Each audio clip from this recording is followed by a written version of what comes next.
ज्याला मोठं व्हायचं का त्यानं लहान झालं पाहिजे. लय गर्द्या गुरुद्याच्या नादी लागलं नाही पाहिजे महाराज. आपण नंतर सुरू केलं असतं कीर्तन. विठाला विठाला विठाला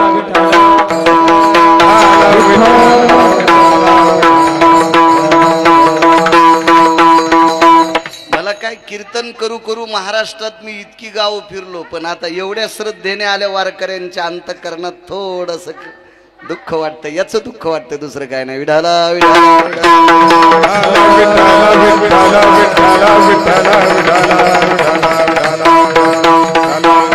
आणि इथं करण्याचा आनंद म्हणजे इन्कम टॅक्स भरणे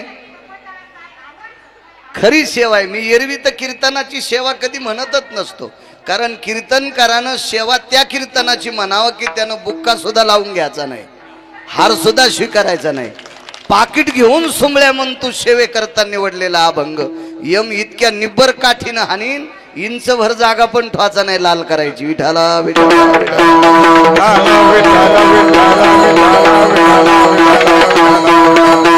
खरी सेवा आहे, अत्यंत गोड. त्याच्यामुळे असं वाटतंय अशा निष्ठेनं आलेल्या वारकऱ्यांच्या सानिध्यात माझ्या ज्या तीर्थावर जाऊ आपण त्या तीर्थावर 2 तासभर नामाची साधना करावी ही भावना. अजून एक मुद्दा तुमच्या पुढे मांडतोय. विठाला विठाला विठाला. आणि हे नशीब बाळ्याचं बरं, नशीब बाळ्याचं बरं. इतक्या गर्द्यात मला मानते हे बरं. हो, नाही तर पलीकडून तमाशा उभा केला असतात. हे माझ्याकडे नसते आले. विठाला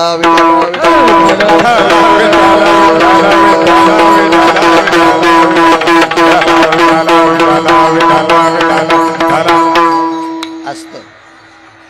तेव्हा चांगल्या गोष्टीत जो माणूस करहळ कालीत असतो का त्याचं पाप त्याच्या 40 पिढ्यापर्यंत फेडावं लागते. हे कधी पण लक्षात ठेवायचं.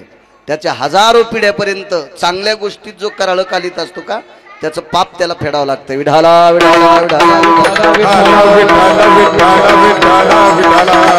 एक मुद्दा मांडतो सज्जनांनो. शांती ब्रह्म एकनाथ महाराजांचं चिंतन ऐकण्यासाठी काशीतून आचार्य पंडित मोठमोठी लोक यायची. उत्तर भारतामध्ये अशी काही लोक होती, दक्षिण भारतात सुद्धा अशी काही लोक होती, अशी काही साधू होती, अशी काही यती होती, अशी काही योगी होती, अशी काही जपी होती, अशी काही तपी होती, अशी काही अनुरागी होती. एक लक्षात घ्या, एखाद्या कीर्तनकाराने अभंग घेतल्याच्या नंतर त्याच्यावर पोषक प्रमाण किती म्हणावं अशी मार्मिकता असणारी फार मोजकी लोक सापडतील, फार मोजकी लोक सापडतील. पण एका राज्यामध्ये एक असा विद्वान व्यक्ती होता, इतका विद्वान व्यक्ती, त्याच्याकडे प्रकांड विद्वत्ता होती, प्रकांड विद्वत्ता. मग हा विद्वत्तेच्या बळावर काय करील, किती नाविन्य असेल या व्यक्तीकडे.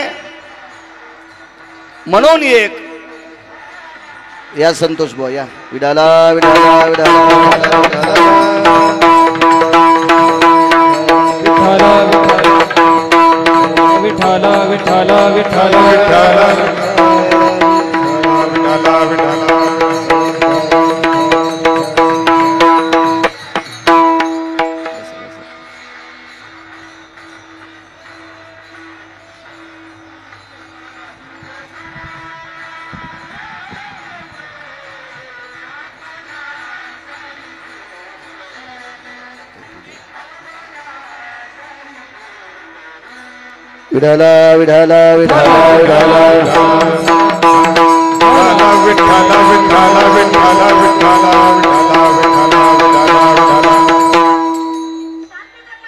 बघा.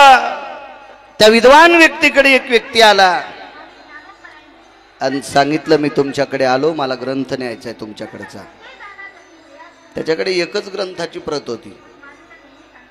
तो ग्रंथ होता वेद. वेद वेद होता वेद. 4ही वेद एकत्रित बांधलेले होते. हे 4ही वेद एकत्रित बांधलेले होते. एकच प्रत त्यांच्याकडे होती आणि त्याला माहित होता समोर मागायला येणारा व्यक्ती हा काही फारसा याचा चांगला फायदा घेणार नाही, म्हणून हा काय करेल. म्हणून त्या व्यक्तीनं सांगितलं मला एवढी रात्र द्या, उद्या सकाळी तुम्हाला देऊन टाकतो.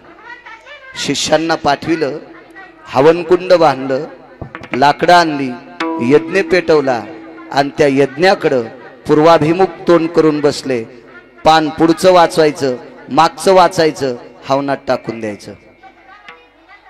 पुन्हा पुढचं पान वाचायचं, मागचं वाचायचं, हवनात टाकून द्यायचं. पहाटेच्या ब्रह्मी मुहूर्ताला चारी वेद वाचून पाठ केले आणि चारीची चारी प्रत अग्नीत टाकल्या आणि समोरच्या व्यक्तीनं सांगितलं ग्रंथ द्या. माझ्याकडं नाही. पूर्ण आश्रम चालला, ग्रंथच नाही. मग विद्यार्थ्यांनी सांगितलं त्यालाही दिला नाही. उद्या आम्ही कसं शिकायचं? तुम्ही काळजी करू नका, मी हवनच त्याच्याकरता केलंय. मी हवनात तो यज्ञ ग्रंथ टाकलाय, याचा अर्थ माझ्या डोक्यात तो पूर्ण पाठ आहे, पाठ आहे, पाठ पाठ ग्रंथ आहे, पाठ.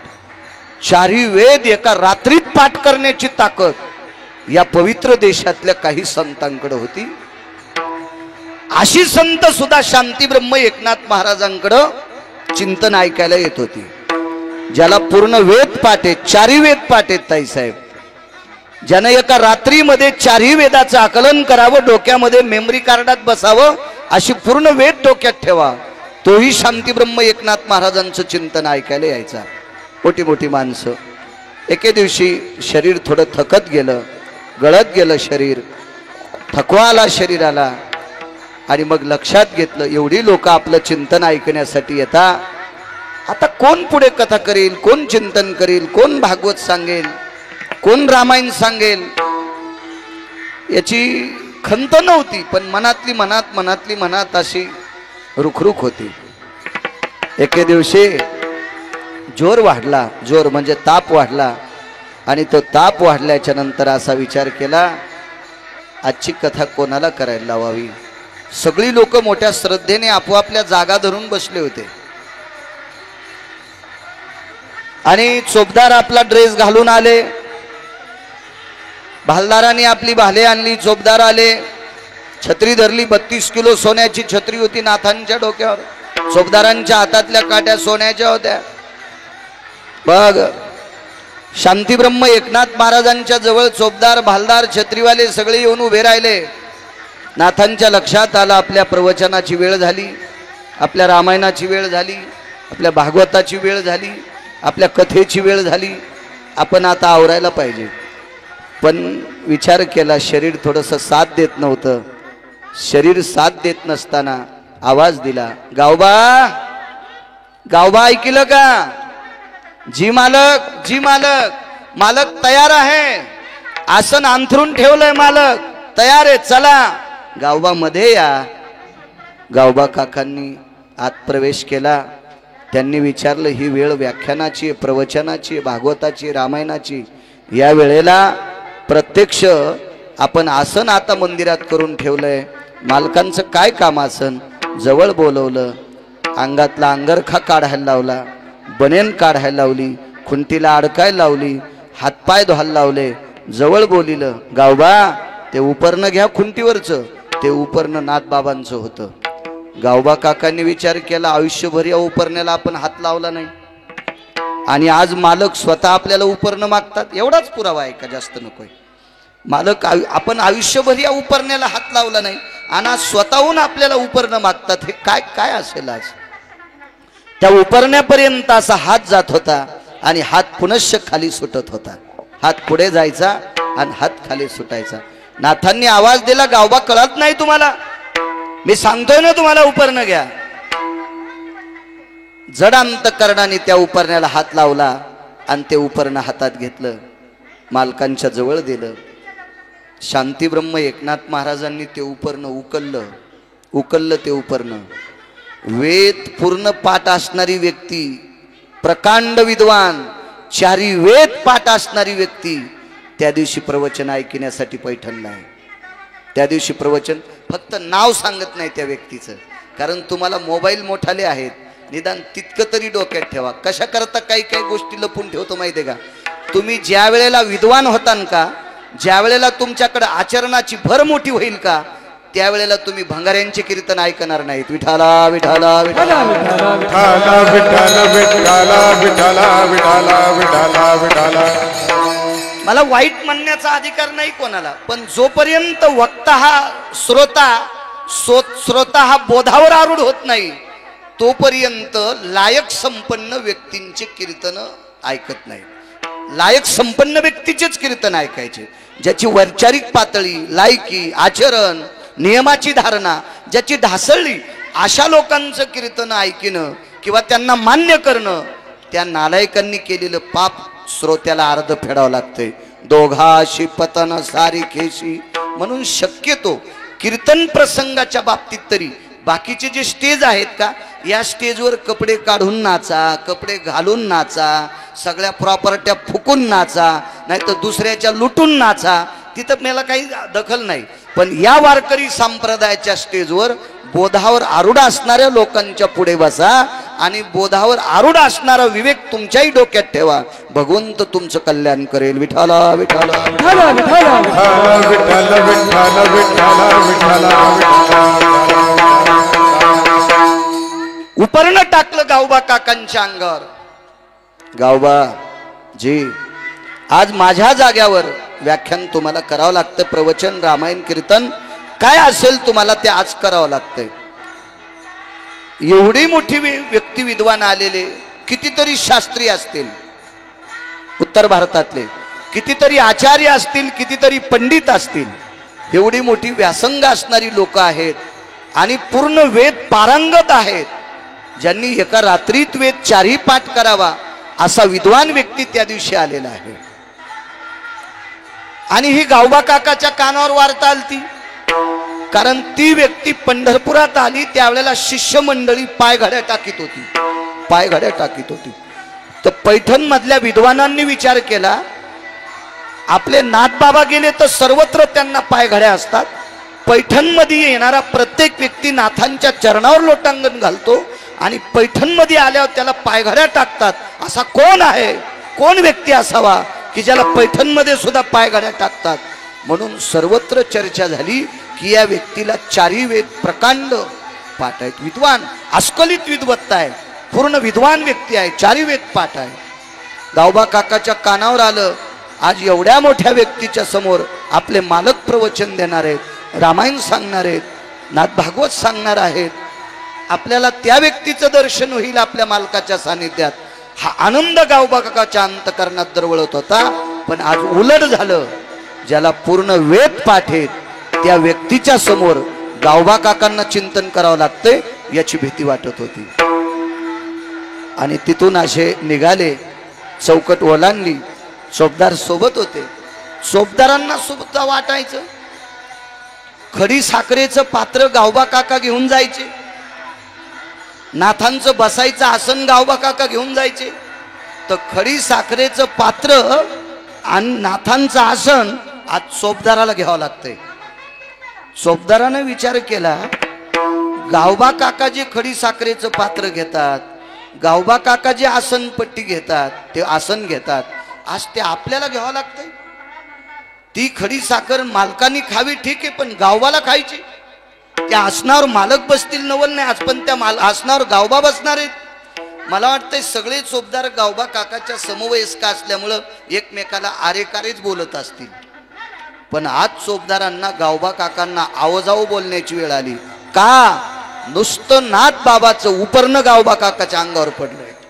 नाथ बाबा जे उपरणं अंगावर घेऊन कथा करीत होते ना, ते उपरणं गावबा काकांच्या अंगावर पडलंय. म्हणून प्रत्येक चोपदाराच्या अंतकरणात आरेकारेची भाषा संपली, गावबा काका म्हणायचे, काका.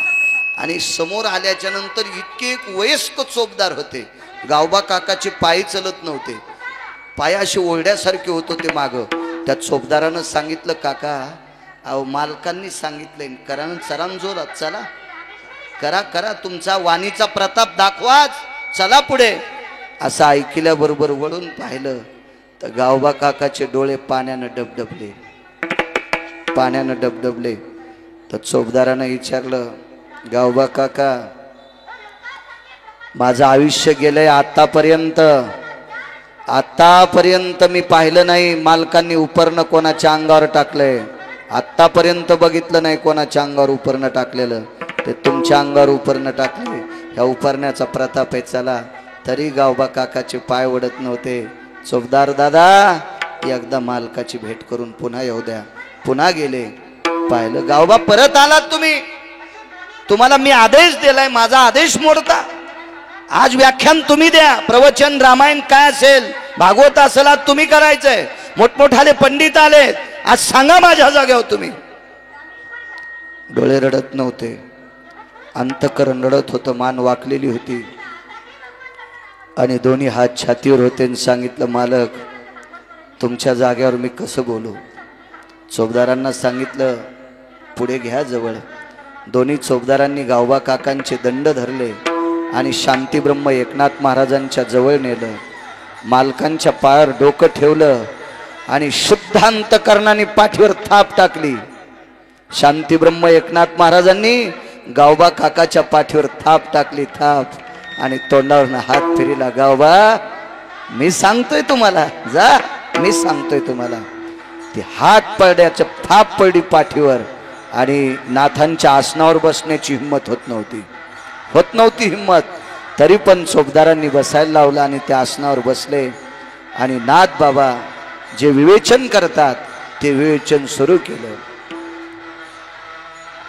शांतीब्रह्म एकनाथ महाराजांना प्रणाम केला, तो मनोमनी प्रणाम केला,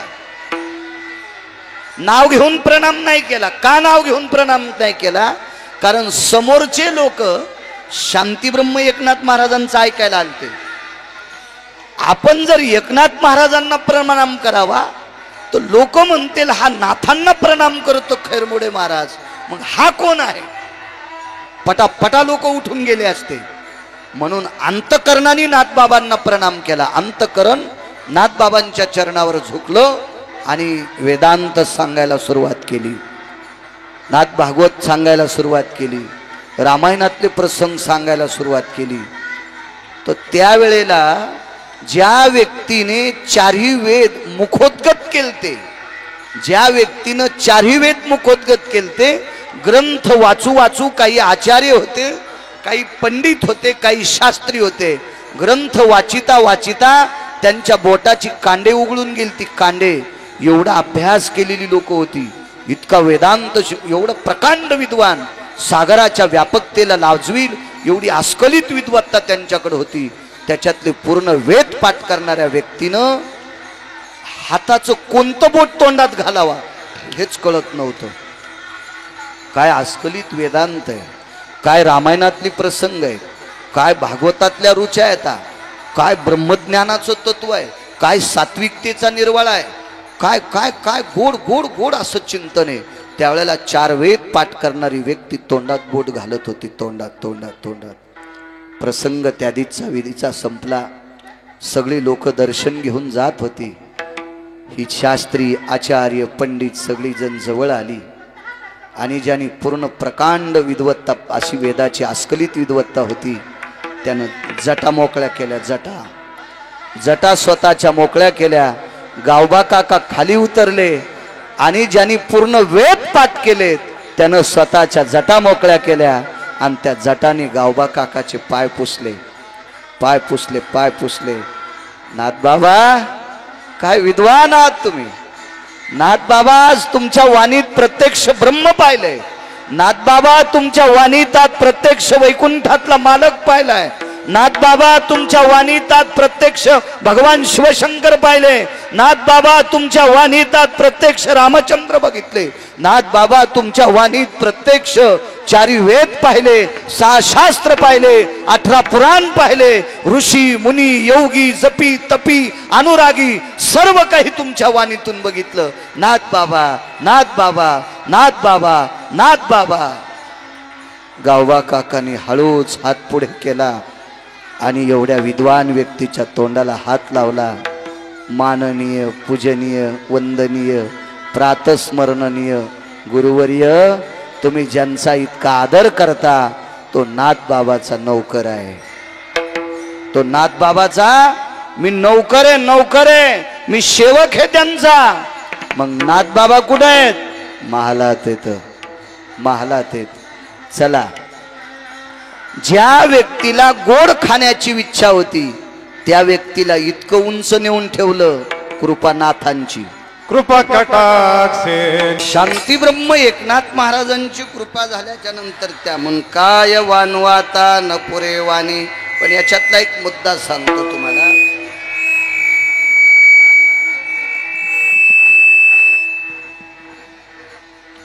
तुमच्या दिंडीत खैर मोडे महाराज हे चोपदार आहेत आणि चालू दिंडीत चोपदाराचा ड्रेस काढून जर दुसऱ्या चोपदाराला घातला तर ह्या चोपदाराला राग येतो. या मी घरापासून चलत आलो आणि महा ड्रेस कस काय दिला, राग येतो राग. आपल्या दिंडीतल्या विनेकार्याचा इना घेतला आणि दुसऱ्या दिंडीला जर दुसऱ्या विनेकार्याच्या गळ्यात दिला एखाद्या माणसाच्या, ते म्हणला मी आळंदीपासून चलत आलो फलटण मधून काऊन घेतला बा, मी पंढरपूर पर्यंत देणार नाही. इना इना इना द्या वाटतं का नाही. मग शांती ब्रह्म एकनाथ महाराजांचं किती उदात्त अंतकरण असेल, किती सागरासारखं व्यापक विशाल अंतकरण असेल. दया ही शांती ब्रह्म एकनाथ महाराजांकडे होती. सर्वाभूती दया आणि साधू म्हणावे आयशिया, ते शांती ब्रह्म एकनाथ महाराजांकडे दया होती. महाराज लक्षात ठेवा, बाळू महाराज कीर्तनकार झाल्याच्या नंतर कीर्तनकार त्याचं पोरग हो वाटतंय. ही परंपरा बाळू महाराजाच्या मुलानं चालवावीशी वाटते. पण शांती ब्रह्म एकनाथ महाराजांनी तो सन्मान हरिपंडितांकडे न देता, ज्या व्यक्तीला गोड वेळेला खाला भेटत नाही त्या व्यक्तीकडे एवढं परमोच्च पद द्यावा, ही विशाल व्यापक बुद्धी, हे सागरासारखं विशाल अंतकरण फक्त संतांचंच आहे. म्हणून त्या संतांचं वर्णन करण्यापेक्षा त्यांच्या पायावर डोकं ठेवणं हे उचित मानतात. म्हणून पहिलं कडवं काय मानू आता न पुरे हिवानी.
देऊ शकत नाही महाराज कोणी स्वतःचा सन्मान दुसऱ्याला.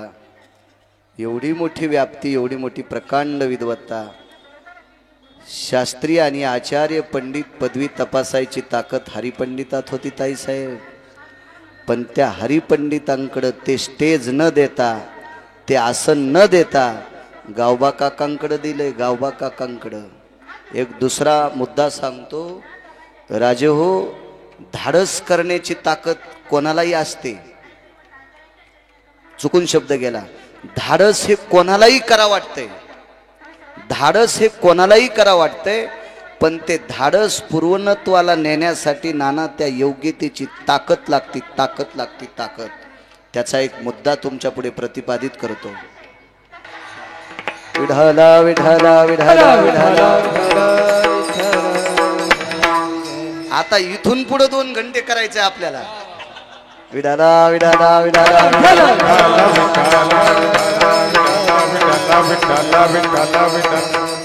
आणि ते जर आधी सुरू झालं असतं तर मी कंबर बांधित नव्हतो, पण मी आधी कंबर बांधली होती, मी नंतर केलास.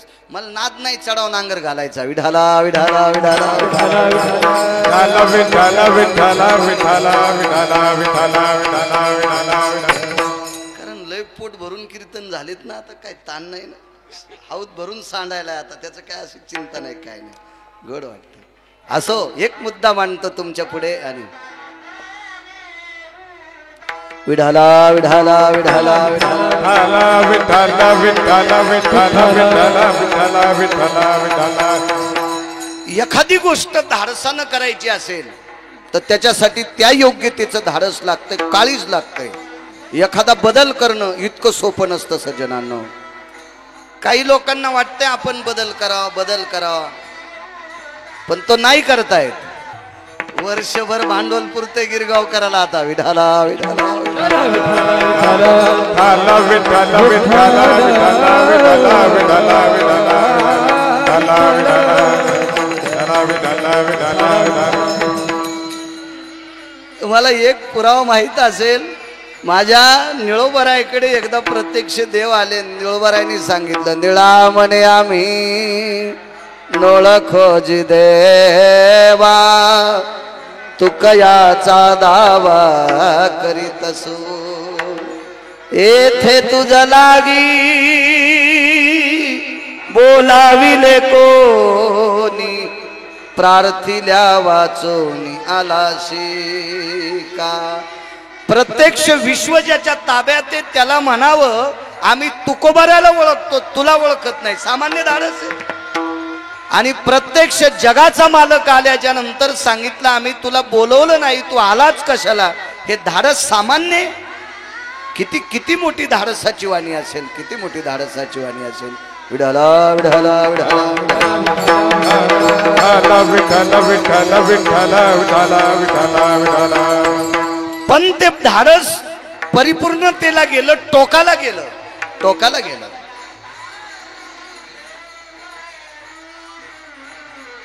एक धाडस बघा नाथांच्या जीवनातलं. आई धुणं धुण्यासाठी गंगेच्या पात्रात गेली. काळा असा चित्र होता. त्या गोदावरीच्या पात्रामध्ये प्रत्येकाचे स्थान दाखवून दिलेले होते. कोणी कुठेही जाऊन धुणं धुवायचं नाही, कोणी कुठेही आंघोळी करायच्या नाही. एक ठरलेला नियम होता, ठरलेला नियम. शांतीब्रह्म एकनाथ महाराजांसाठी वैकुंठवासी माधव महाराज मगर सुरजखेडकर म्हणायचे, मला काही कुठल्या लिखाणात सापडलेलं नाही, मला त्यांच्याच ओया माहीत आहेत. त्यांची काही लिखाणं कीर्तनातली एका सात्विक सदाचारी लोकांनी कीर्तनं लिहिली, त्याच्यातल्या एका 2 पानाचा निर्वाळा सांगतो. शांतीब्रह्म एकनाथ महाराज ज्या स्थानावर स्नानाकरता जायचे तिथं एक पाषाणाची चौरंगी शिळा होती आणि ती शिळा गोदावरीच्या पात्रावर. शांतीब्रह्म एकनाथ महाराज गोदावरीच्या पात्रात प्रवेश करत असताना खांद्यावरचं धोत्र त्या शिळेवर टाकायचे आणि गोदावरीच्या पात्रात स्नान आटपलं की त्या शिळेवर उभं राहून ते धोत्र बदलायचे, तिथं धोत्र बदलायचे. आणि म्हणे त्या शिळेवर त्या काळाला प्रचंड असा एक वेगळ्या वातावरणाचं क्षेत्र पसरलेलं होतं. कोणी कोणाच्या जाग्यावर न जाणे. एका सामान्य कुळातली माऊली, एक साध्या परिस्थितीतली माऊली. कुळाचा जर विचार केला तर त्या काळात आताही 4 वर्णाचा हेच सांगितला. एका शूद्र कुळातली माऊली तिथं धुणं धुण्यासाठी गेली. एक तर तिनं तिथं धुणंही धुतलंय, तिलाही माफ करण्याचं सौभाग्य, तिलाही मोठ्या अंतकरणाने माफ करावं. त्या काळातली नाना प्रकारची वसवसून उठलेली प्रकांड विद्वान लोक त्यांना थांबवलं. हे असलं काही नसतं रे. काय काय सामान्य ताकद असेल ती, किती मोठी ताकद असेल. आणि अशात एका कुळातल्या माऊलीचं बालक गोदावरीच्या पात्रामध्ये आई धुणं धुण्यासाठी गेली म्हणून तिनं जावं. रडत रडत रडत रडत रडत त्या गोदावरीच्या पात्रात ते बालक आलं. आई धुणं धुवून एका रस्त्यानं निघून गेली. त्यावेळेला अशी गोदावरी नसेल, म्हणजे आता जी गोदावरी पाहिली का अशी नसेल. कारण हिच्यात बऱ्यापैकी झंपर सापडतेत, गाद्या सापडत्यात, गोदडे सापडतेत, जुने वापरलेले कपडे सापडतेत. अशी गोदावरी नसेल. तरी मागच्या 10 वर्षापेक्षा या वर्षी जरा बरी दिसली. स्वच्छता बऱ्यापैकी आहे. मागच्या 10 वर्षापासून आपण वारी नाहीच सोडत. गेल्या 10 वर्षापेक्षा यावर्षी पाणी सुद्धा अगदी मस्त छान ठेवले. प्रशासनाला पुन्हा द्यावे तितके धन्यवाद. असो, आणि त्या गोदावरीच्या वाळवंटामध्ये हे बालक रडत रडत रडत तिथपर्यंत आले. नाथांचं स्नान आटपलं. मला असं वाटतंय दुपारच्या वेळेला नाथबाबा का गेले असतील तिथं. असा सिद्धांत सापडतो की त्रिकाल स्नान करत होते. संध्या 3 टाइम असायची, सकाळ दुपार संध्याकाळ 3 वेळेला संध्या असायची. मग दुपारच्या संध्या स्नानाला शांतीब्रह्म एकनाथ महाराज गोदावरीच्या पात्रात गेले असतील. आणि स्नान करत असताना पाहिलं तर एक बालक रडत आहे. धावत आले, त्या बालकाला उचललेलं आहे. आता ते द्यावं कोणाकडं, कोणाकडं द्यावं, कोणाकडं द्यावं. त्याच्या वागण्याहून, त्याच्या रंगारूपाहून, त्याच्या वरच्या भूषणाहून लक्षात आलं हे अत्यंत गरीबाचं लेकरू आहे. एका सामान्य गरीबाचं लेकरू असावं. रस्त्याने चलत असताना ज्या कुळातला असेल त्या कुळातली माणसं आजूबाजूला पळत होती. आपण ह्या लेकरांना घेतलं तर उद्या आपल्याला शासन होईल म्हणून कोणी म्हणतच नव्हतं. आमचे शांतीब्रह्म एकनाथ महाराजांनी त्या बालकाला घरी नेलं. गिरिजा काकींना सांगितलं, गिरिजा जी मालक, जी जी गोदावरी मातेने एक आपल्याला प्रसाद दिलाय. कसला प्रसाद मालक? हा प्रसाद आहे. पाहिलं तर काखेत एक बालक होतं. गिरिजा काकीने लटकन त्या बालकाला घेतलं. काय नशिबवान बालक असेल ते. ज्या बाईचं लुगडं धुण्यासाठी 36 वर्ष पंढरपुरातला मालक पैठणमध्ये राहतो, ज्या बाईच्या अंगावरचं पातळ लुगडं साडी पैठणच्या आपल्या पंढरपुरातल्या मालकाच्या हाताच्या स्पर्शाने पवित्र आहे. त्या माऊलीचं शरीर किती पवित्र असेल. आणि त्या पवित्र मांडीवर एका सामान्य शूद्राच्या बालकाला बसायला भेटते. ते बालक बी किती नशीब घेऊन आला असेल, नशीब घेऊन आला असेल.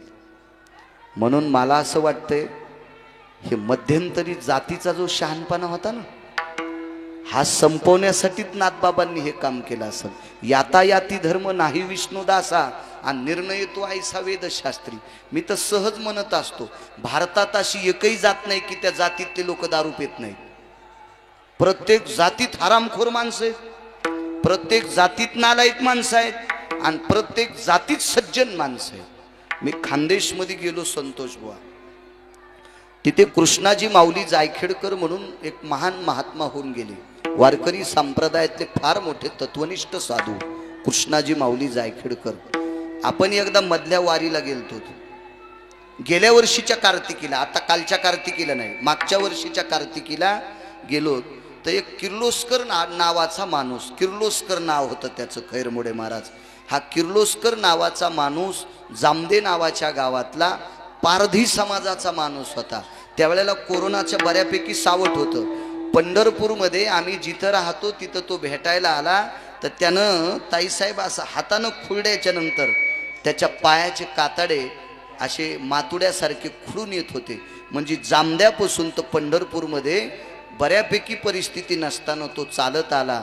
तो जातीनं पारधी समाजाचा माणूस होता. पारधी, लाहोर, चित्र, सशे, रांडुकर धरणाऱ्याच्या कुळातला होता. पण त्याला कृष्णाजी माऊली या महान भगवत भक्तांनी माळ घालून त्याला वारकरी संप्रदायात आणलं. म्हणून कुणी एखाद्या जातीला नाव ठेवावं असा काही विषय नाही. हो का उत्तम चांडाळन त्याचे पायी माझे कपाळ. माझ्या जनाबाई म्हणतात उत्तम कुळातला आहे का चांडाळ कुळातला आहे, पण पैठणच्या वारीला येतो ना त्याच्या पायावर कपाळ.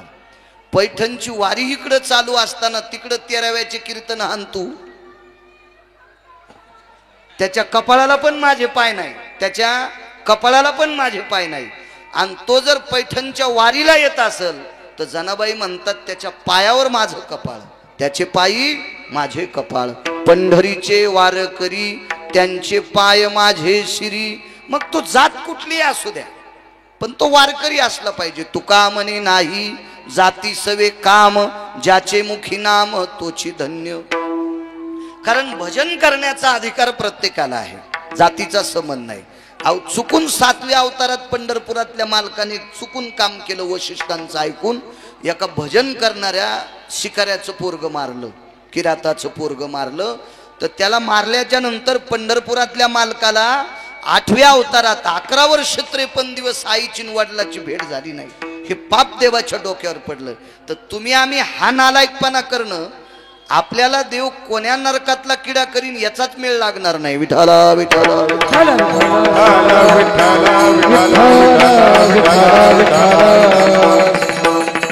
घरी नेलं, स्नान घातलं, रडत होत. त्याला चांगली चांगली पदार्थ दिली, उघडं होतं. हरिपंडितांची कपडे घातले, झोपत नव्हतं. नाथांनी सांगितलं गिरिजा झोपत नाही, कोणाचा असेल ग? गिरिजा काकींना सांगितलं धनी मालक, काही जरी झालं तर आई आईच असते, याच्या आईकडे पाठवावं लागेल. आई किती मोठी असते, एक स्थान आहे का? 10 मिनिटात संपवतो, एवढं ऐका. आजचं कीर्तन कमी याच्याकरता करायचं नाही की कोणी म्हणू नये इथं काही नसतंय म्हणून गिरगावकर पटकन गेलाय. हो, तिकडं नालायकाची स्तुती करावी लागते. कालांतरानं आमचे लोक काय करतील काय माहिती. एक जण म्हणला झकास कीर्तन करा, तुझ्या बायकोची साडी नेसून नाचतो. झकास कीर्तन कसं असतं रे सुमळ्या? पप्प्याच्या माईची साडी नेसतो, तुझ्या बायकोची नाचतो. हो, काही दिवसाला हे पण पसंत करतील ताई साहेब लोक. विठाला विठाला विठाला विठाला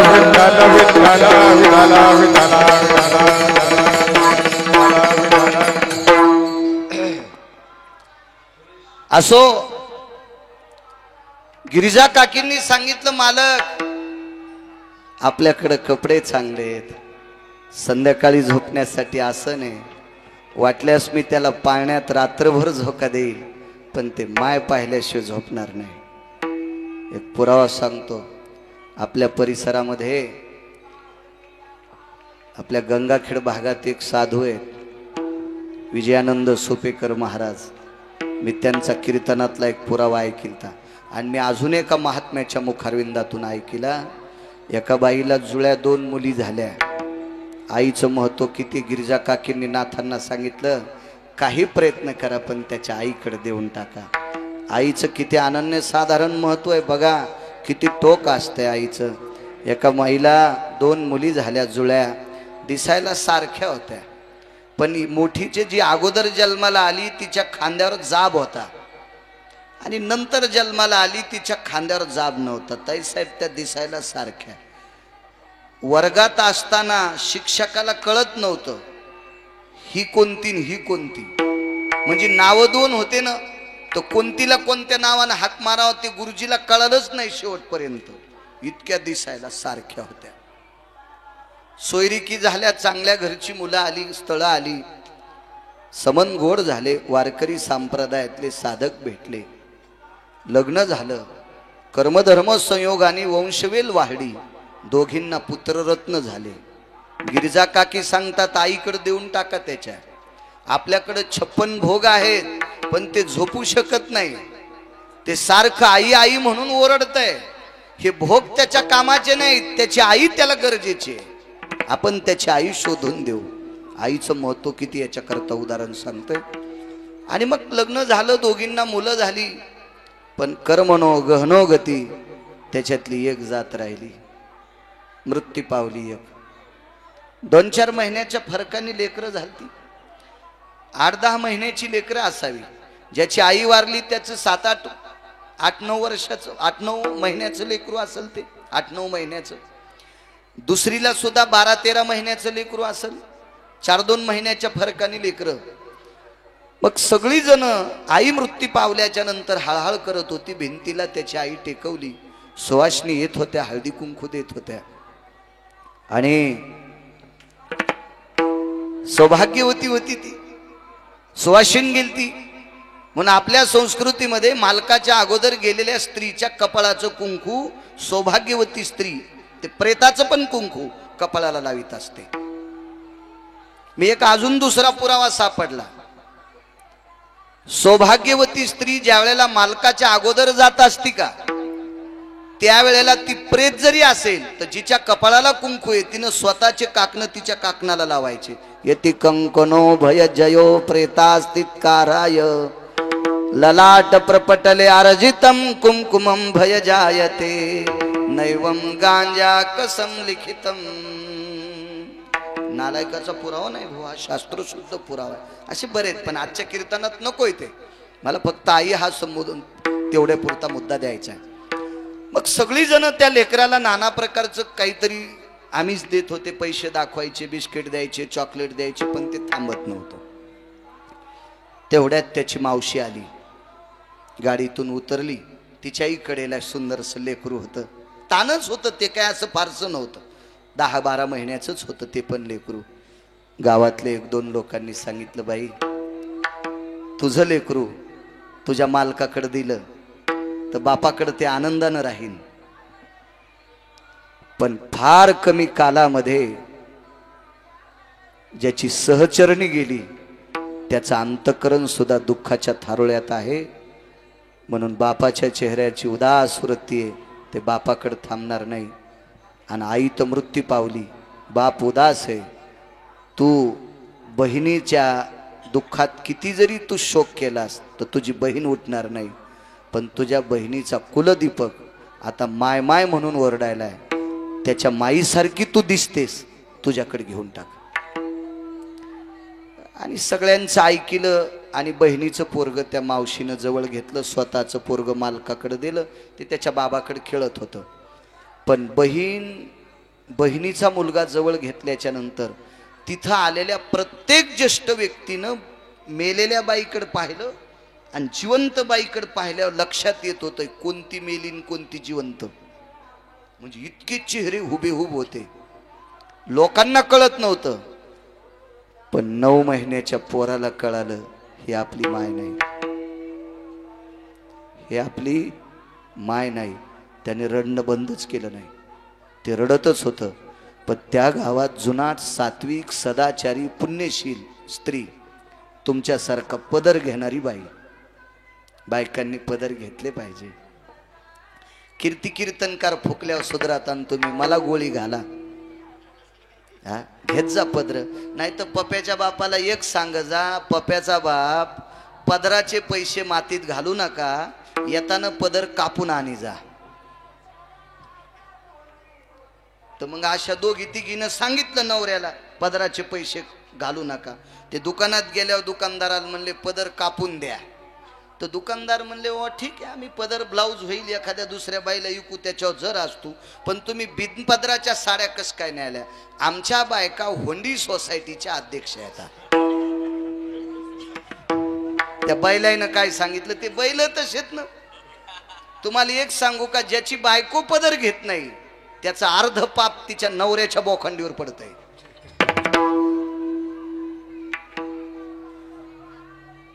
कारण प्रतिष्ठा तर जातीच न, प्रतिष्ठा जातीनं. हो नको म्हणले, त्याच्यामुळे पदर कापून घ्या. पदर घेणारी स्त्री होती. मी नेहमी बोंबलत असतो, या देशाच्या 2 गोष्टी झाकलेल्या असावं. एक तर अर्थ म्हणजे लक्ष्मी झाकलेली असावं आणि देशाची स्त्री पूर्ण झाकलेली असावं. तेव्हा देवानं कोटीनं रुपये द्यावा, पण ते डायरीच्या पुढून नाही ठेवा. बायकोनं 17 भाईचा कापूस खुरपिला आणि त्याच्या रोजदारीचे पैसे बाजाराला दिले नवऱ्याजवळ आणि त्यानं डायरीच्या पुढून ठेवले. दुसऱ्याच्या मोटरसायकल हात द्याला, त्याच्यावर बसून बाजारला गेलं, ब्रेकवर मोटरसायकल उसळली आणि खिशेतले 1,500 खाली पडले. मागून येणाऱ्या पेणाऱ्याला गवसले. हे रिकामच बोंबलत घरी गेलं. परिणाम कशाचा माहितीये का? डायरीच्या पुढून ठुलते, झाकून ठेवणं बनिलीच्या खिशात सुमळ्या, आतल्या इन पॉकेट मध्ये ठेवणं लक्ष्मी झाकलेली असावा आणि देशाची स्त्री सर्वांग झाकलेली असावा. त्या म्हणून तर तुम्हाला एक वारकरी संप्रदायानं इतकं उचललंय, मला वाटतंय तितकं उचलायची ताकद कोणात नाही. ज्या घरी कुलस्त्रिया राज्य राणी व संपत्ती, ज्या घरी कुलस्त्रिया राज्य राणी व संपत्ती. मी भजन करताना तुमचा पदर पडायला नाही पाहिला, समोर येत म्हणून नाही. मी याच्या अगोदर कधी म्हणलंय नाही तुम्हाला. तुम्ही माझ्या कीर्तनात किमान गंगाखेड परिसरामध्ये 20 वेळेस असताल, तसं तर तुमच्याच गावात 5-7 वेळेस. पण मी नाही पाहिलं. वर्णन चांगल्यांचं करत जावं. त्यांचं वर्णन करून मला काय घ्यायचं नाही. माझ्या इथं पाईप आहे पैशाचा, आहे का नाही भाऊ? पाईप आहे, हाऊ दे भरलेला. मला या अष्टादश संतांनी हाऊत भरून द्यायला पैशाचा. मी भंगाऱ्या भोंगाऱ्याच्या अंडरवेलीन बनेली धुवाल रिकामा नाही. विठाला विठाला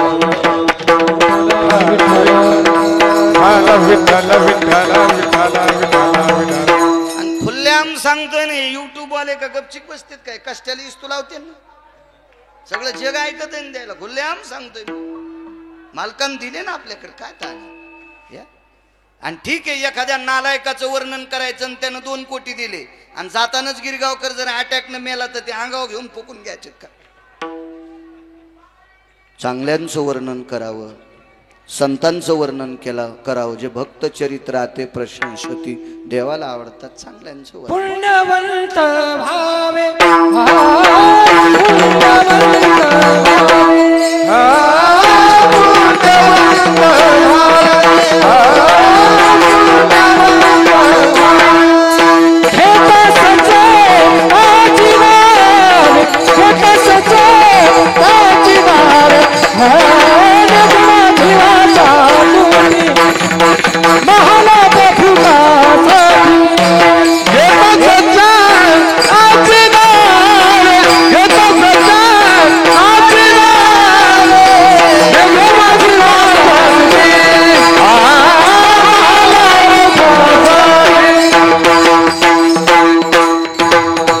सज्जनांचं वर्णन करायचं असो. जुनाट स्त्री होती, कपाळ भरून कुंकू लावणारी, डोकं भरून पदर घेणारी स्त्री, सदाचारी वृत्तीची माऊली.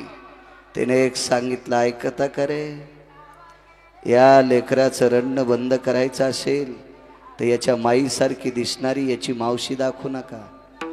याचं रडणं जर बंद करायचं असेल तर मृत्यू पावलेली याची आई दाखवा. आणि मृत्यू पावलेल्या माईच्या समोर लेकराला ठेवलं. रांगत रांगत भिंतीला टेकवलेल्या माईच्या मांडीवर चढलं आणि मेलेल्या आईच्या चेहऱ्याकडे बघत बघत बघत रडून रडून लालबुंद झालेलं पोरग मृत्यू पावलेल्या आईच्या प्रेत स्वरूप त्या चेहऱ्याकडे बघून झोप लागली. दृष्टांत संपला. मृत पावलेल्या आईच्या चेहऱ्यातून जे वात्सल्य भेटतं का, ते जगातल्या कुठल्याही स्त्रीच्या चेहऱ्यातून दुसऱ्याला मिळू शकत नाही. मुद्द्यावर या. माझ्या गिरिजा काकींनी मालकांना सांगितलं, मालक आपल्याकडे स्वर्गातलं वैभव आहे, पण याची आई आपल्याकडे नाही, नेऊन द्यावं लागतंय. नाथबाबा गल्लीनं फिरत होते. कोणाचं बाळ आहे, कोणाचं बाळ आहे, कोणाचं बाळ आहे. पण लक्षात घ्या, कोणाला सामान्य समजायचं नसतंय. तुम्ही शेतकरी माणसं आहात.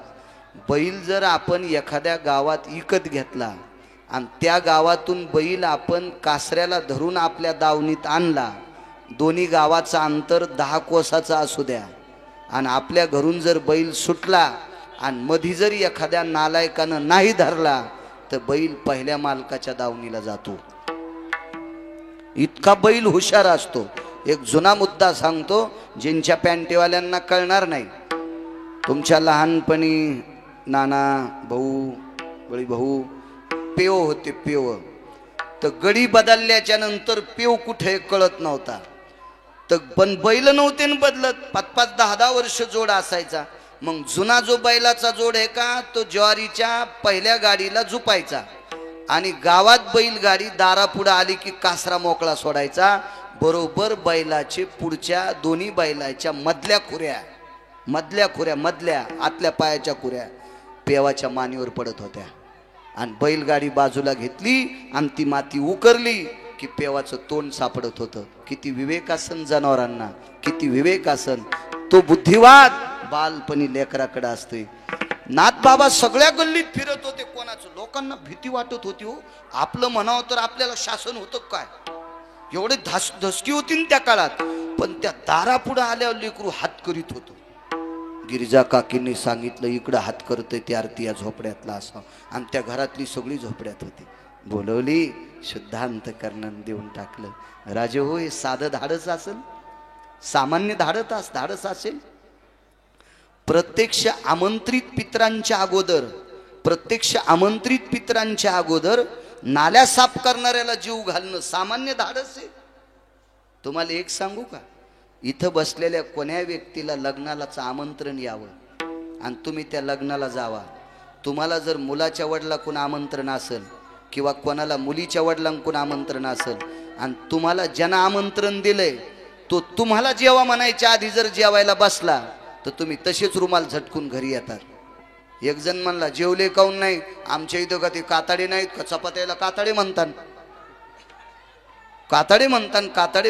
कल्पना करा, सामान्य ताकद आहे, सामान्य इतकी टोकाची ही परिस्थिती गाजलेली. तर त्या काळात काय असेल कल्पना करा. त्या अवस्थेत त्या सगळ्या गोष्टी मोडून एका सामान्य लोकांना आधी जीव घालायचं. मधल्या तुमच्या माझ्यासारख्यांनी येऊ नये म्हणून स्वर्गातल्या लोकांना आमंत्रित करायचं आणि मग ती पितृ प्रत्यक्ष जीव घालायचे. ही आपती माझ्या नाथांची. म्हणून काय वानवाता न पुरे ही वाणी, मस्तक चरणी ठेवी तसे, गोड वैभवशाली फड तुमचा. खैरमोडे महाराज, तुमच्या पालखीमध्ये दिव्य अशी तेजस्वी नाथांच्या प्रतिमा आहे, पादुका आहे. त्या पालखीच्या पुढे वैभवशाली एक घोडा आहे. बैलही चांगल्या प्रतीचे आहेत तुमच्या पालखीला. असा वैभवशाली फड.